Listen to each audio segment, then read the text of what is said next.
Να πάρεις λίγο εσύ για να με πάρεις και εμένα. Παίρνει, ναι, θα ξέρει. Άστο λίγο αυτό κάτω και κάτι θα φαγητός. Αν ακούσεις τη μαμά σου ό,τι σου λέει, όλα γίνονται. Ναι. Έλα, κράτη τη μηχανή και να μας πάρεις όλους γύρω-γύρω, πήγαινε από εκεί πέρα. Δεν ξέρω. Θα την κρατάς μονάχα και θα βλέπεις μέσα... Βίντεο παίρνει. Βίντεο, έλα. Κοίταξε από μέσα από εκεί. Δες λίγο για δες. Κοίταξε από μέσα. Μας παίρνεις τώρα. Προχώρα. Μας παίρνει. Πάρε μας.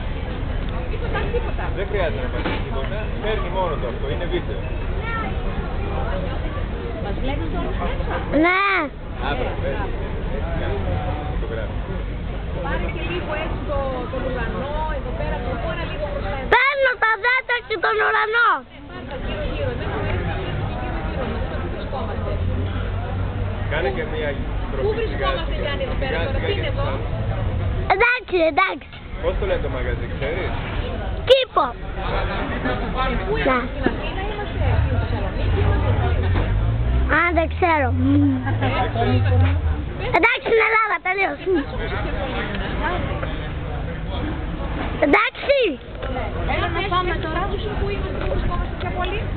Το πάρεις? Πώς τη λένε την πόλη σου, Να πάτε. Ναι. Εμάς δεν μας ενδιαφέρει αυτή η πρόταση. Φίλε μου, και μια μαλαματίνα θα μας φέρετε και μια κόκα. Και θα το πετσάζετε. Κάτσε ρώτα, πόσο κάνει αυτό?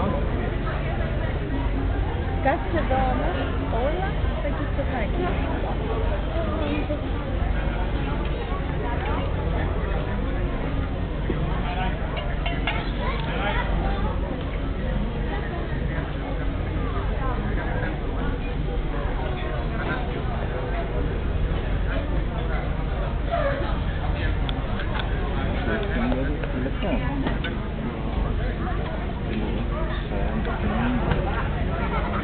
Πόσο θες? 20 λεπτά.